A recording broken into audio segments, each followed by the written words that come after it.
Welcome, everybody. Well, I'm very thrilled and honoured to have been invited to take part in this summer school and to contribute by interviewing somebody who I admire very much for what he has achieved in terms of promoting the rights of disabled people, and especially people with a learning disability around the world. So it's my great pleasure to introduce Sir Robert Martin from New Zealand.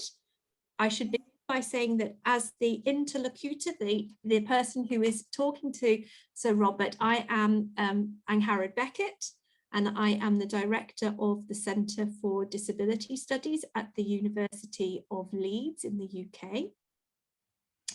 And Sir Robert and I have met once before. I don't know whether he will remember, but we met in Geneva when we were both taking part in a meeting of the joint working group of the UN Committee on the Convention of the Rights of the Child and the UN Committee on the Convention of the Rights of Persons with Disabilities. And I know that Sir Robert has been very much involved in the working group that has been seeking to bring together those two very important treaties, recognizing where there may be some differences in approaches and where they can be brought together in a very meaningful way. Now, to introduce Sir Robert is, as I said, a member of the UN CRPD committee, very long standing. You are, I believe, now entering into your second term in this role, representing New Zealand. Are a long standing and world-renowned self-advocate who's been very involved in the People First movement. Is that correct? Yes. Yes. It is. And you've been all around the world talking to people and inspiring them to change the ways that they enable disabled people so that they're able to participate in all aspects of life. Yes. You've also been a particularly strong advocate, haven't you, Sir Robert, for deinstitutionalisation? Yes, I certainly have. And the right to family. So I wonder whether I might start by asking you to introduce yourself and tell us a little bit about your own life experience and how you grew up, where you grew up, because I think everybody would really learn a lot from hearing from you. Well, excuse me. I was born in 1957. Down in Wellington. I wasn't born in Wellington. I was born in Wellington. So same hospital. My mum was born in Wellington. So and then I guess it was a difficult birth for my mum. So yeah. I ended up with a brain injury, so and also damaged my optic nerve in one of my eyes as well. So and then Mum tried to find out what was wrong with me because but I wasn't meeting the same sort of goals and stuff that my sister was, because she was a bit older than me. She was born in 56, so and she tried to find out what was wrong with me, and nobody would tell her honestly what was wrong until she excuse me, went to a doctor, and she's always mentally retarded, and send them to an institution, throw away the key and forget about he ever had him, basically, which was the thing to do back in those days. So yeah, so basically at 18 months I ended up in Kimberley, basically. So I was still a baby when I was in Kimberley. So and I guess that's why I didn't have that bond with my family, because I was taken away. And I think it's always been an issue as far as I've been concerned, because yeah, whenever I went home, it just didn't gel or click. No. That's the way it was. So Sir Robert, I mean, the brave. is Kimberley how would you describe it? Is it an institution? Was it an institution like a long stay hospital? Yeah, but just for people with learning disabilities, it was probably about 1,500 So very big. babies, children, youth, adults Okay. there. So, and the girls were and women were on one side, and the men and the boys were on the other side, and kind of never the train shall meet, unless it was at the picture theatre. Okay. It's the time we saw each other. Yeah, I see. Right. Okay. So it was divided by gender. So Yeah, did you maintain contact with your mum and your family? Did you go to see them, or did they come to see you during the time? no, they never came to see me. I mean, one thing, Mhm. I didn't have a car, so, Right. and mum and dad didn't have a driver's license either. So yeah, and dad didn't get his license until he was about 50. So yeah, but I went home for the holidays, but Oh, you did. that was always hard as well. So yeah, I And it guess was, you need that bond when you're growing up. I mean, the yeah. first probably 5 years of life are really important, and Yes. we just didn't have that bond. So I was No. always a stranger in my own family. Yes. So do you think that, I mean, this was the 1950s. I presume there was very little support that would have been available for your mum and dad to help them after you at home. Would that be the case? That would be the case, and Mhm. it was the brave parents that kept their child at home without any support. So basically, you're on a losing streak anyway. So yeah, Yeah. basically, most people with learning disabilities end up in institutions. Yeah. So that was the 1950s. Do you think that that is still happening in some places around the world now, Sir Rob? Yes, I do. You Yep, I do. do. And so is that one of the things that you are looking at as a member of the CRPD committee, looking at the reasons why some disabled children are living in institutions? Could it be because their families are not being given enough support? Is that one of the reasons, do you think? I think it's one of the reasons. I think the other reason is often there's pressure from the doctors or the medical fraternity to actually stick their child in a Mhm. institution. And you know, I've closed some in Australia as well. Yeah, We closed our last one, and I think it was 2002, but it didn't really shut down until 2006. So, yeah, I was involved in the March to Parliament to actually close right. it. Yes, so you marched in order to campaign for this big institution to be closed. Yeah, well, I just thought, you know, there needs to be some leadership shown Hmm. as far as the government is concerned. Hmm. Yeah. I mean, they often said they were going to close it, but I suppose they, how can I say, it, they didn't have the tenacity to actually do it. So we just thought, well, no one's going to do it unless we make a song and dance about it. So we do. Okay, good, good. Thank goodness that there are people like you and others.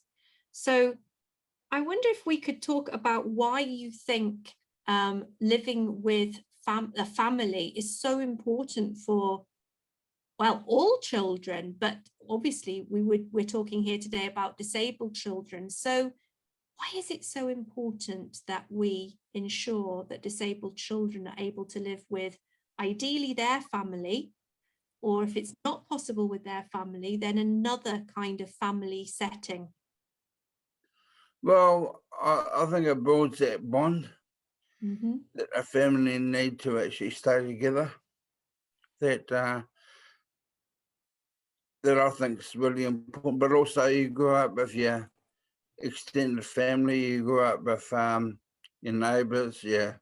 community where you go to a community school, and Yeah. all those kind of things. So you're actually part and parcel of community, society, Yes. and it's also about citizenship. Yes. Yeah, citizenship. So you feel that when people live in institutions, they are isolated from their communities, cut off, excluded. Yes, yep, Okay, definitely. this is really important for us to think about. Now, we want to talk today, don't we, about Article 30 in particular, which is about the right to participate in cultural life of our community. Yep, And yep, you're already saying that if people live in institutions, they're cut off from that community life, aren't they? But we also want to talk about play and recreation and leisure. So one thing I wanted to ask you is whether you think we have given enough attention as disability rights activists and advocates to the issue of access to culture, leisure, and recreation. Do we need to look at this issue more, Sir Robert, do you think? yes, I do. I mean, it's hardly ever asked, and I mean, I asked at the last one, but Mhm. they said they actually don't do any kind of recreation and sport. I guess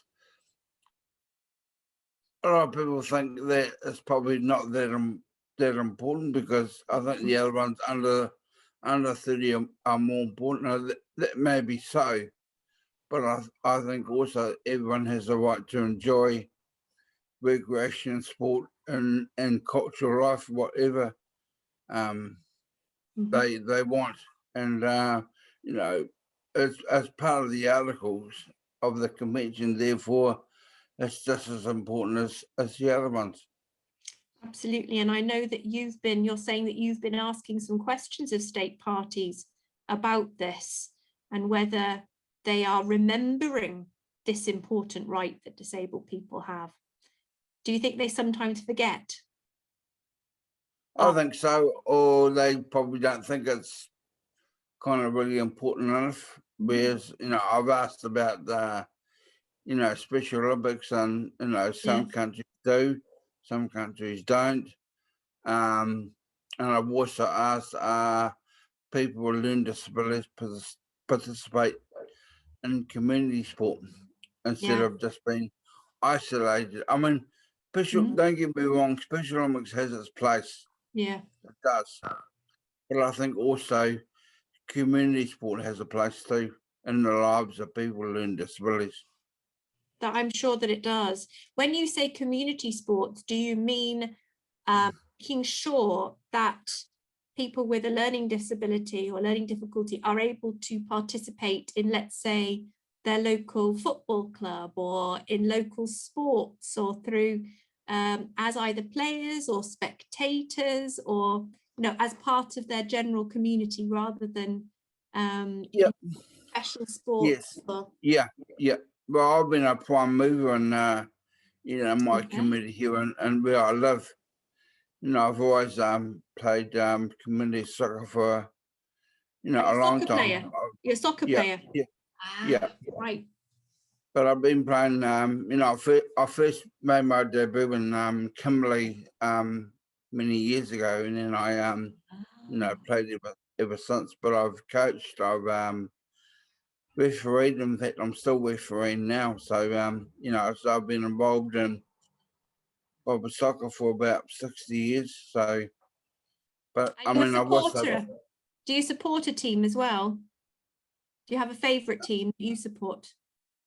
Oh, I've always supported Liverpool. Oh, right. Okay, fantastic. Because Yeah, I'm half Liverpudlian. So excellent choice, in my opinion. yeah, Yeah, I have to compliment you. Wonderful team. yeah, I'm going to take you a little bit back now. You've already started talking about Kimberley and the time that yeah. you spent there as a child. So I was wondering, can you think of, did you play when you were in Kimberley? Did they help you and encourage you to play with the other children? Did you have that opportunity? Do you remember? No, because well, it was like I was born out of a time zone, because most of the people there were either older than me, Right. or had quite dare I say it, severe disability, so they wouldn't have been able to join in anyway. But I didn't play a lot of sport in Kimberley. I was only made my debut once, and that was, I was quite I was probably about 6 at the time, and I was quite small. So I only played one game. So I mean, they're at school when we played sports, something. So Mhm. and I used to kind of hit the ball around and all that kind of thing. So but I never had many friends. I used to often play by myself. I couldn't ride a bike. They had bikes and that, but I never could ride one. So I used to be just by myself. I mean, I was really interested in animals back in those days, so that's all I used to play with plastic animals all the time, and made papier mâché boards with like Oh, Africa and wow. the savannah and stuff like that. So yeah, I mean, I used to get in a mischief, like letting the horses out and going into some concrete that people just freshly made. So I was also mischievous as well. I see. So you did have some fun, but you were making that fun yourself. It wasn't. Yeah, yeah, yeah. Well, Mhm. I didn't have friends that I could share a relationship with, because they were older than me, and I was quite young, and I just like to be by myself. I was quite a loner back in those days. Mhm. So If it you was were, I really wonder if you were a loner or whether you didn't have the opportunity to make friends, maybe. So you had to entertain yourself, I guess, didn't you? yes, yeah. I Mhm. mean, they had things there, but they probably didn't interest me. They, what my main interest in growing up was animals. Yeah. I wasn't really. I think you're still very into wildlife and Yes, I am. you. Yes, Mhm. Is that one of your major hobbies, would you say? yes, it is. Yep, yep. It Mhm. is one of my major hobbies. Yeah, yeah, still is. I mean, no, sport didn't really come along until probably 1970. Mhm. So the 60s, we were growing up of being institutionalized. Mm. Um, and also I never had opportunities at the normal schools as well, as they didn't pick me for the teams or but I used to get in mischief and kick the girls' netball around instead. So I always ended up in trouble for that. So well, I see. netball looked like a soccer ball anyway. So Oh, I I like just netball. yeah. I was terrible at it, I'm afraid. I was not very good. Okay, so we've talked about play when you were a child. Why do you think that play is important for children, Sir Robert? What do you think they gain from having the opportunity to play? Well, I think social skills, Mhm. how to get on with other children, um, learn to give and take, Yeah. um, learn to, I guess, form an opinion, and Mhm. also learn um, the social networks that you need to play. I did play with my sister, and we often played things like doctors and nurses, husbands and wives. And when we were down in Wellington, we used to played the conductor and stuff like that. So yeah, but that was with my sister. So So you used to I play with your guess sister? Yeah? yeah, but that Pretend wasn't play. yeah, Pretend but that making wasn't believe. Mm, yeah, but that wasn't very often though. no. Growing up because I wasn't with my sister that often anyway. So it was just the old times that we, came together to play. So yeah, and then in 1970 we got our dad built a pool, and I just kind of love that as well because it meant that I could swim and Oh, wow. to my heart's content. Yeah, Mm. So swimming is important. That's a wonderful leisure activity, isn't it? yeah. So I wonder if you could tell us a little bit about your experiences with community sport or community recreation, maybe playgrounds, for example.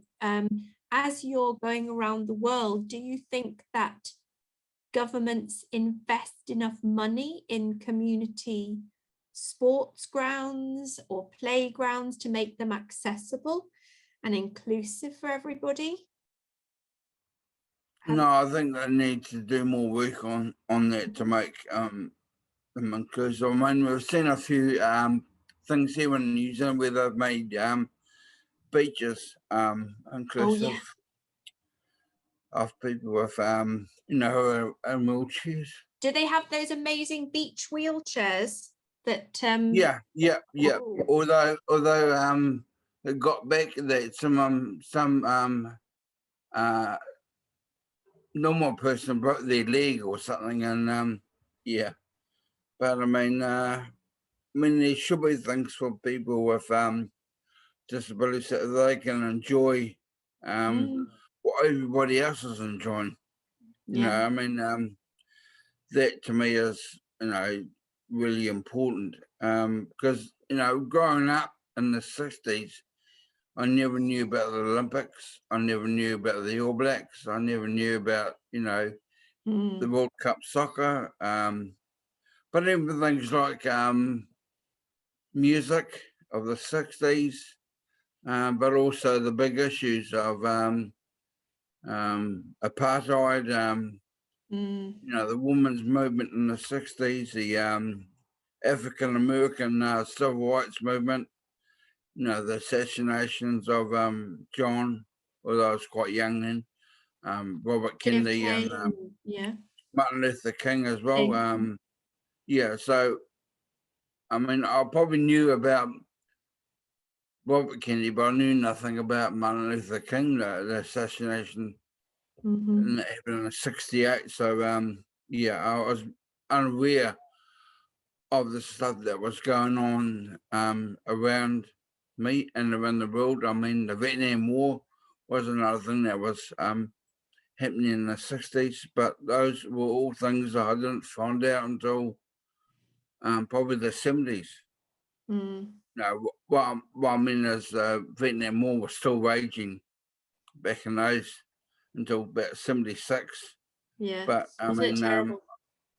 yeah, but I didn't know because it was only when I was at school in the 70s in Kimball Park that I found out that the teacher used to write about, Hanoi and Vietnam and, that kind of stuff. And did you feel that you hadn't heard about these things because you maybe hadn't had access to news or to television in ways that would have kept you informed and aware about what was happening around the world? Is that why you didn't perhaps know about these things? Yeah, and I think because you're institutional, you're hidden away from Mm-hmm. society and the community. So, I mean, the thing is, a big thing I think of is we actually weren't New Zealanders. Well, otherwise, why would we have been stripped of our identity? Because that's really what it boils down to. Is So being you stripped feel of. right. Yeah. And this is this why you called your book becoming a person, because you didn't feel that you were a person when you were institutionalized and you had to become and find yourself out of the institution. Is that how you would describe it? Yeah, I think it was, yeah, I'll describe it that like that, but also at home as well. As mum was always scared of me being part of the community, just in case I made some stuff of thing. I wasn't allowed to play sport. I wanted to, I wanted to play rugby, but mum, she made a thing that it was, she couldn't afford it. I mean, that might have been one of the things, but I don't think it was everything. I don't think she wanted to see me. She didn't want to see me make an ass of myself. Right. Okay. So Yeah. was she being Overprotective. overprotective? Yeah. Yeah. And do you think that overprotection, or sometimes we call it bubble wrapping of children, don't we? Do you think that that's a problem that disabled children face still today, that parents sometimes are a little bit anxious about their children taking part in these activities? What are they worried about? Is it about them getting hurt, or is it about them being bullied? Or what do you think might be their parents' worries? Well, I think bully would be the first one. I mean, Right. I think also, I think the sad thing is that they still don't get welcome to birthday parties Yeah. of other kids. Mhm. They're still kind of left out. When I was refereeing first kicks a couple of years ago, you never saw people with disabilities as part of the first kicks, and I often wondered why. Of the what? Sorry, of the. Oh, it's about when children are about 5, 6, and they learn about soccer Right, and the that's what first first kicks kicks. is. First Yeah, kicks. yeah, Sorry. yeah, and that's what it's all about. And I think we need to make sure that people with disabilities are actually part and parcel of everything we do. I mean, last year I went to Shelley's got a child called Cuba. He's not disabled, but he's got friends that went to school that are disabled. Like there was a guy with Down syndrome, and he played in the cricket team. And Yeah. I mean, that to me is what it's all about. We should be making positive, so people with disabilities can be part and parcel of everything that's done in our community. So they feel part of it. Absolutely. I think that's so important. I wondered whether you had ever heard of a movement called mixed ability sport. And whether I've heard of it, yeah. Yeah. I've heard of it, yeah. I was just thinking how interesting that was, because they are trying to achieve just what you're talking about. So in Italy and also in the United Kingdom, there are mixed ability sports clubs that have opportunities for people to play rugby together, or football, or to train in boxing together, or to do rowing, mixed ability rowing on the river, and all of these things. And Sarah, but the thing that really struck me about this when I did a study that evaluated this was that such great friendships were formed between disabled people and non-disabled people through playing together, and that oftentimes some of the, I won't say overtly prejudiced attitudes of the non-disabled people, but assumptions that they'd made about whether a disabled person would be a good teammate, for example. When they played together, they changed their minds. They realized that they were great teammates. They could be equal and positive members of the team. So it seems to be like a really, so Do you think that that is the way forward for community sport, for us to play together in mixed ability teams? Yeah, I do. I mean, I've been playing. You know, I've been playing cricket and goal lollies rugby as well. So you know, I've Ah, played a lot of sport over the years. You know, I've played indoor bowls, outdoor bowls, ah, table tennis. So I played quite a number of you're you super know, sporty, sports aren't over the you? yeah over the years. So you know, and it's the camaraderie that you Yeah, build with yeah, you know, your friends, and like you said, you make lifetime friends, and I've made yeah, some you know lifetime friends been involved in you know sport. But the interesting thing is, I went to Australia some years ago, and no, we were practicing cricket, and this guy who's obviously a coach, or he says, people who learn disabilities can't do what you do. I says, what do you mean? Well, he said, just they can't do that.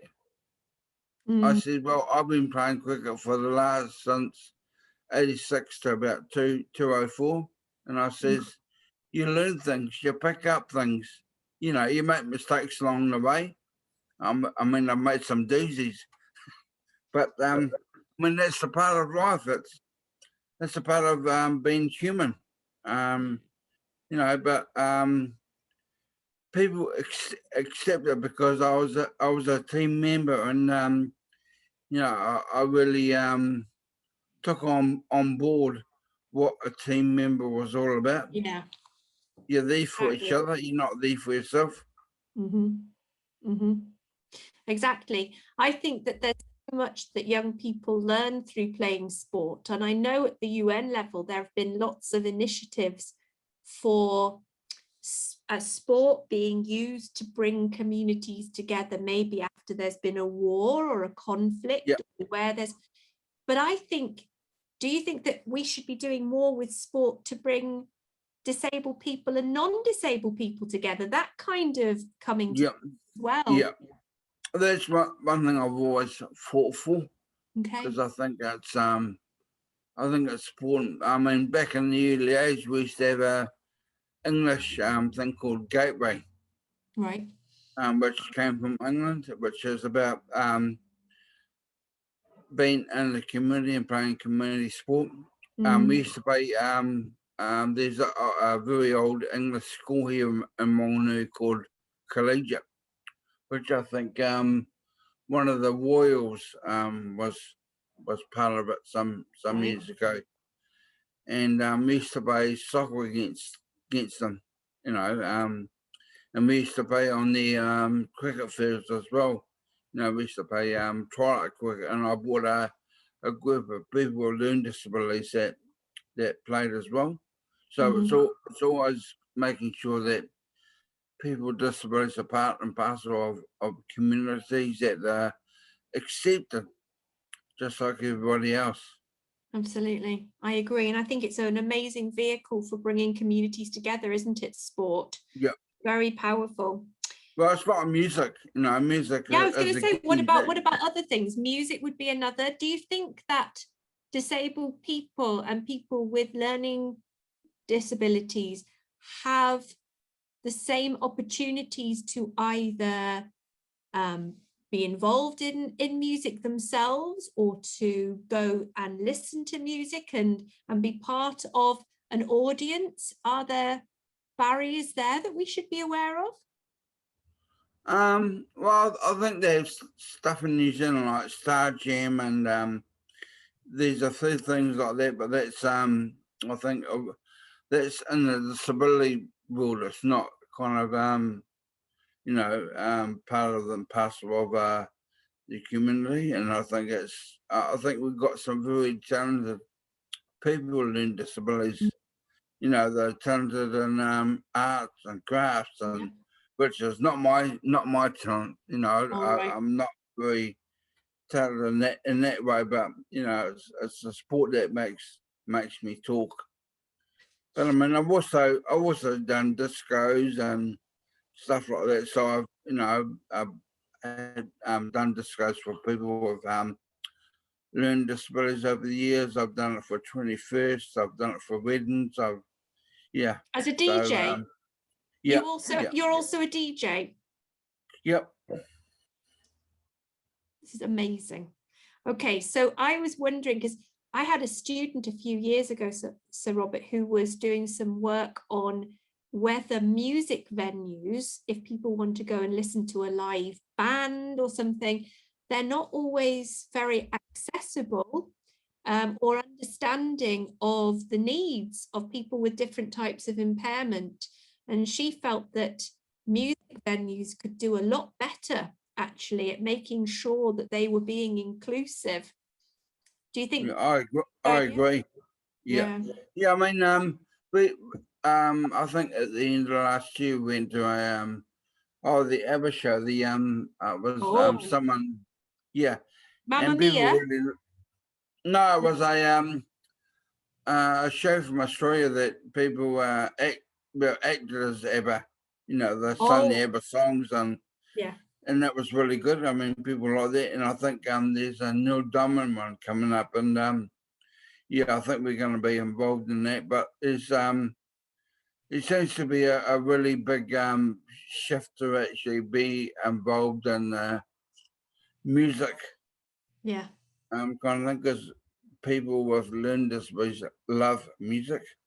They really do. I mean, we've had a few kind of people that used to love Elvis and love Debo and that kind of stuff. ABBA. I love them too. I think everyone loves ABBA. Yeah. But I reckon. I mean, that's really important for people to get an outreach of to basically tell them a bit about themselves and learn about music and where it's come from and all that kind of. Because the other thing is, I've hardly had any schooling, so like I said early on, I had to learn the things after the events. And it's, I think it's a shocking document on how the world saw us back then. Yeah. So you didn't have any music education when you were at school. Is that what you're saying? That you didn't have any access to perhaps all? No. Well, I didn't start collecting records until '76. So so basically, most of my childhood had gone. Basically, growing up in the '60s, the Beatles, the English music revolution were, great times, during the Pacemakers, Manfred Mann, the Hollies. Fabulous. Even the Irish Rovers and, the Australian Old Seekers and, that kind of, so and some of the. Why do you think that it is important? So you would have been a teenager who didn't have access to youth culture. Is that how you would describe it? Yep. Yeah. So why does that matter, do you think? What effect did that have on you, and what effect do you think it would have on any person who was cut off from youth culture? Well, you just don't know how to kind of grow up in a world where it's not accepting of all people and all people's values. And you learn to say, well, am I really part of this world, or am I not part of this world? Where do I stand in the scheme of things? I guess that's what I see as really important, is that we've been extinguished from all parts of life, whether it's I can understand that. Recreation, whether it's family, whether it's education, all those things, and all those things have a big impact. I guess another one is even work. where often people are put into vocational, you know, and I call them babysitting services, Yeah. because that's what they are. I mean, people Sheltered have a right employment. to, yeah, Mm. people have a right to work and have a right to well pay for the work they do. You know, because you know, working in the community makes you feel part of it, and Yeah. makes you feel you're making an impact, and makes you feel that you're actually doing something for the wider community. It's really And most of all, important. you're a citizen of your country as well. Yeah. I think that's all. I really strongly agree with everything you've said, but I'm going to ask you whether you think that, because we're looking at Article 30, one thing that came into my mind was that when you're making friends as a teenager, or you're starting it to work, what are the kinds of conversations that we have with our colleagues at work when we're not talking about work? They're often about music Well, or music or sport, maybe. sport, yeah, but also you know, relationships, Yeah, yeah, family. exactly. Yeah, family is really important. Mhm. When you're part of a family, so you enjoy all the family things like holidays and you know, seeing your relations, Yeah, you know, cousins, aunties, uncles, and being part of that etc. community. Yeah, yeah, and yeah, when you actually segregated from it, you actually don't know Yeah, what's out there. You're actually hidden from it, yeah. and I think we don't want to be hidden from it. We want to be part of it. We want to grow up knowing that we are accepted for who we are, and you know what we bring. You know, often I've gone to to funerals, and I often say, you know, to families, thanks for sharing your son or daughter with us. We're a better world for actually knowing your son or daughter. You know, and I think other people now have actually seen what I've done and taken over that spot now. So, you know, and that's good too. It is good. You've We, achieved a huge yeah, amount. well, we weren't allowed to, you know, go to funerals in the old days. You know, even if it was a person that we knew, we weren't allowed to go. And You weren't allowed to go where, sorry? to funerals and stuff like that. And I think we Right. have a right to. So you weren't It's, allowed to go to funerals if somebody had... no, yeah, yeah. Yeah, But well, I didn't go to my first funeral until I was probably 19, 20, maybe 21. why do you think that that was not allowed for you? Oh, I just don't think people understood that we should know about death and all that kind of thing. We've actually put out some training in the 80s about death and Yeah. about sorrow, about you know, losing a friend, family Mm, member, even pets. You yeah. know, I mean, Yeah. These are they hard do. things. Yeah, So maybe but it I was mean, overprotection again, or was it an assumption that a person with a learning disability would not be able to understand what had happened or process those yeah, emotions that they may feel? yeah, I think there's a second point. Yeah, that you Okay. made. Yeah, yeah, Mm. But that's a yeah. terrible assumption to make, isn't it? That's a terrible assumption. We need to help people to deal with grief, don't we? Well, we know what they say. Making an assumption makes an ass out of you and me. Very good, very good, very good. Now we're coming to the end, I think, of our Yep, discussion today. You've yep, talked about many things that you've noted in your life, that you've experienced in your life. I'd like to ask, you two final questions. And the first is, if we just for one moment focus about access to sport, play, leisure, what do you think has improved during your lifetime for you or for disabled people in New Zealand? And what do you think we still need to do to improve access to leisure and recreation and sport for disabled people? So the first, what's improved? I think there's been a few people that have I think played out in the community and been involved in community sport, and I think that's really important. But I think for me, there's still a kind of a no-go area where, especially for children, I think children don't get to access a wide range of community sport.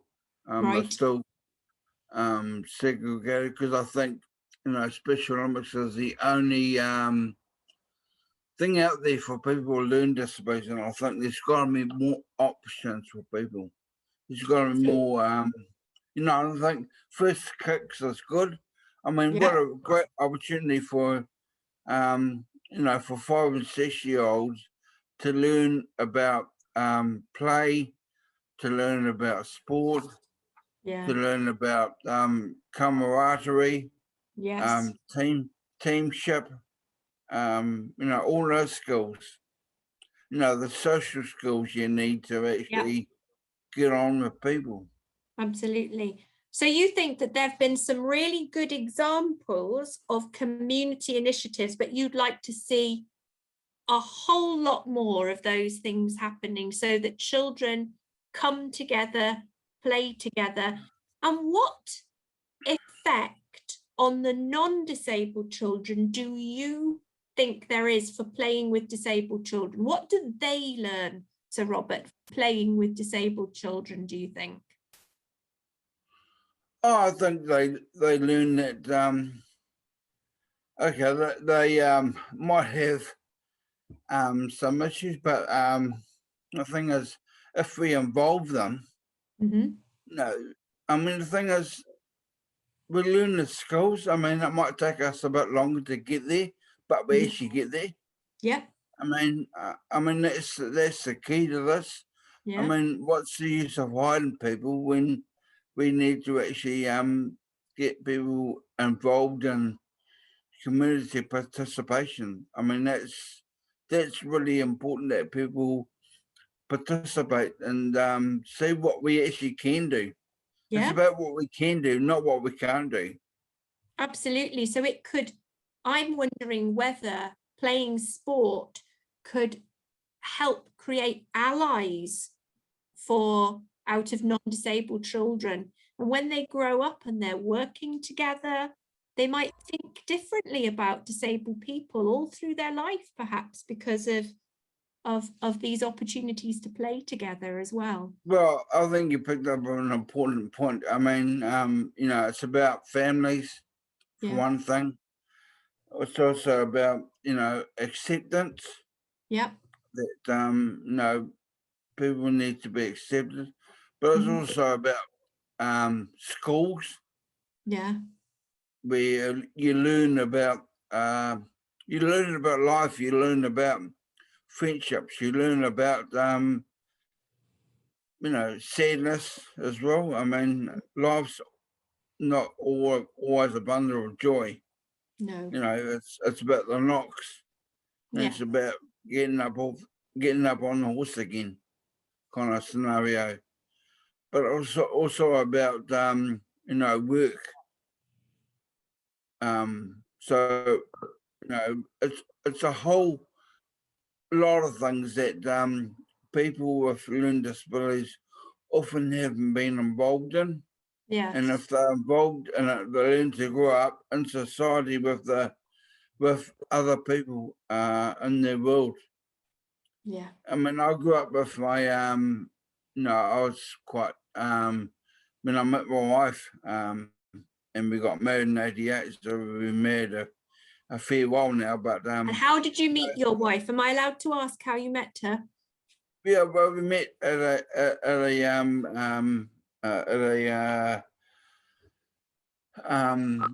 was a work learning skills, work skills program. All right. So Okay. we learned, and we were much made up, and yeah, and we went off our first date, and we missed each other.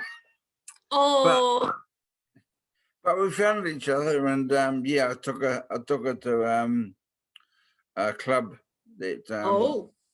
yeah. So but Did you go also dancing? Did you go dancing? no, we just talk really. Oh, yeah. But my wife's not a dancer. Do you like to dance, Sir Robert? Oh, I used to, but I've gone a bit old now, so my Never, legs don't go the way they. never too old to dance. You can do the hand jive. So, okay. So, do you share hobbies, you two? What do you like to do by way of leisure pursuits as a couple? What do you like to do? Well, she's actually very sporty, so Oh, she's sporty too. well, she doesn't play sport, but she's her brothers play cricket. In fact, I played with a couple of her brothers in cricket. But also she's always supported me in my sports endeavours. Like she used to support me in soccer. She used to support me in cricket. Is she your biggest fan? Well, I suppose so. Yeah, I bet she is. yeah. No, Okay. and she supported me in Special Olympics as well, because I've also made the New Zealand team. So I'm And what were you do? What sport were you? soccer. Soccer. Yeah, I was the captain of the soccer team. And how did you do? Well, I wouldn't do so well, but it's not the important point. The point is we went over to make friends, to learn about things, and yeah. I mean, if we had won a medal, that would have been a bonus. But yeah, But it's you're not an Olympian. Yeah. Okay, this I did not know. It's very exciting.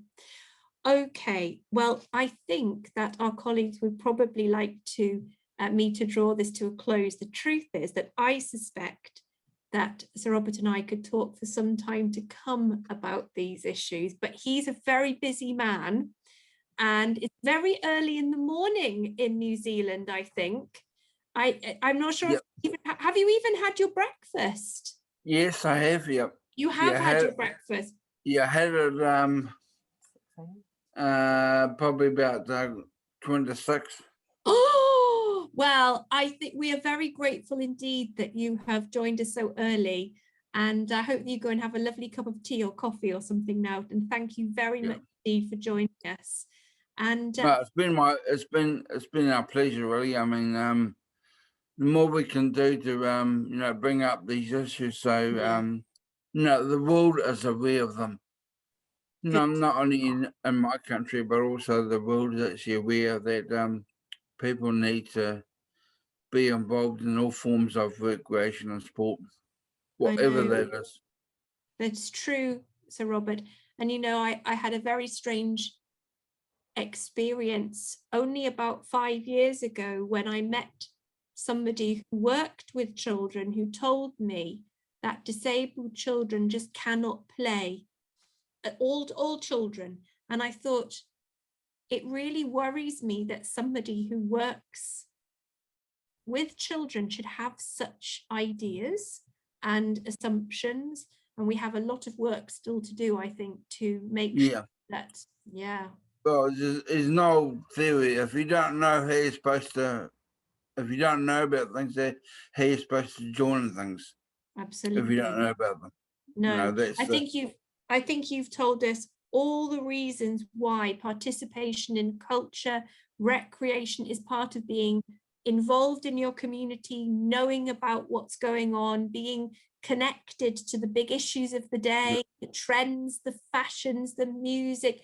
it's about being part of your culture and community, isn't it? And It's about being human.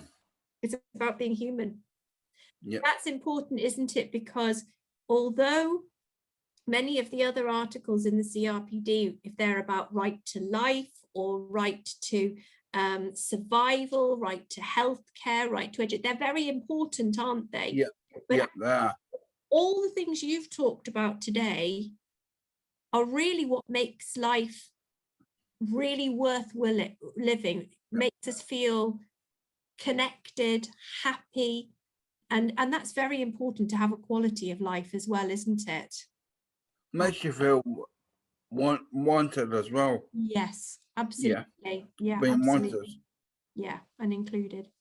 Okay, we keep saying we're stopping and then starting. So we're going to stop now for sure. And I'll say thank you very much indeed. And thank you also to our wonderful interpreters as well. Yeah. Okay, thank you. Yep. Now. Thanks so much.